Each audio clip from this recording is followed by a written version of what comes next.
In 1933, America was broken. More than 15 million people were unemployed.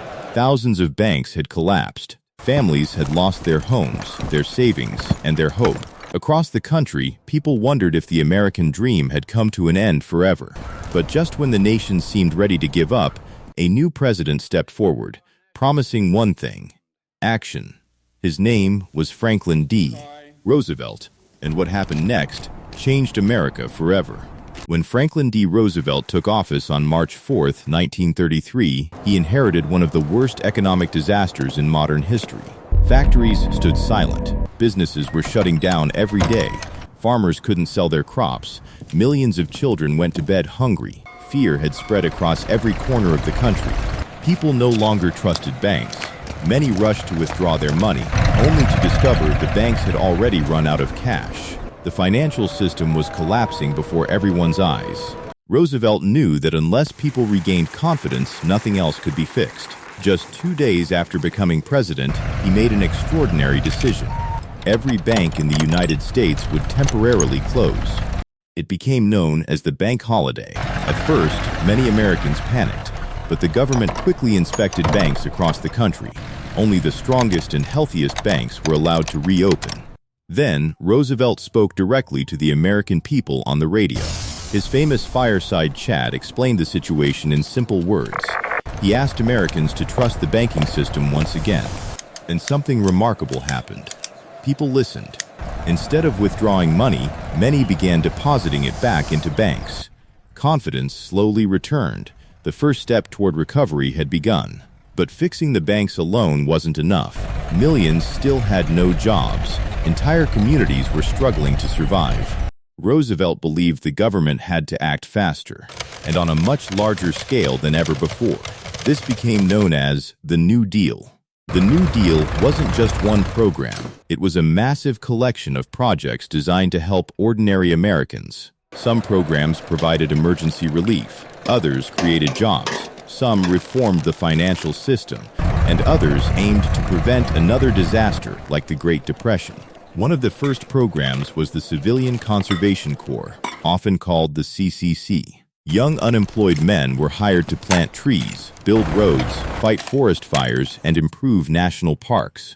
They earned wages, most of which were sent directly home to support their families. For many young Americans, it was their first steady paycheck in years. Another major program was the Works Progress Administration, or WPA. Instead of simply giving people money, the government hired millions to build schools, hospitals, roads, bridges, airports, libraries, and public buildings across the country. Artists, musicians, actors, and writers also found work through special WPA projects. The goal wasn't just employment. It was restoring dignity through work. Another important project transformed an entire region of America. The Tennessee Valley Authority, known as the TVA, built massive dams, controlled flooding, generated electricity, and helped poor rural communities modernize. Many families received electric power for the very first time. Daily life began to change. Meanwhile, the government also introduced new rules for Wall Street. The stock market became more closely regulated. Banking laws became stricter. The goal was simple: prevent reckless speculation and protect ordinary people's savings. In 1935, another historic law was passed: Social Security. For the first time, older Americans could receive retirement benefits. People with disabilities received assistance. Families gained a new sense of financial protection. It became one of the most significant social programs in American history. Slowly, the economy began to improve. Factories reopened. Construction projects expanded. Consumer confidence increased. But recovery wasn't perfect. Millions still struggled to find work. Many critics argued that government spending was too high. Others believed Roosevelt wasn't doing enough. The debate continues even today. Did the New Deal truly end the Great Depression? The answer is complicated. The New Deal stabilized the economy. It restored confidence. It created millions of jobs. And it rebuilt critical infrastructure across America. But unemployment remained unusually high throughout much of the 1930s. Then, everything changed. In 1939, World War II erupted in Europe.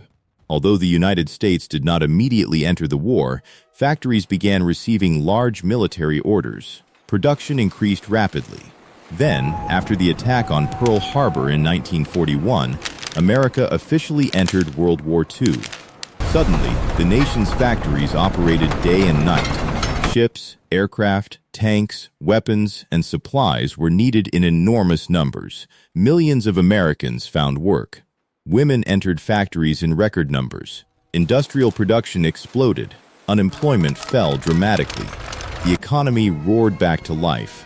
By the end of the war, America had become one of the world's strongest economic powers. The Great Depression, which had once seemed endless, was finally over. Yet its impact never disappeared. It changed how governments respond to economic crises. It transformed banking laws. It created lasting social programs. And it reminded the world that even the strongest economies can collapse if confidence disappears. The Great Depression remains one of history's greatest lessons. A reminder that recovery is rarely quick, never easy, but always possible. Thank you for watching. If you enjoy documentaries that uncover the forgotten moments of history, don't forget to like the video, subscribe to the channel,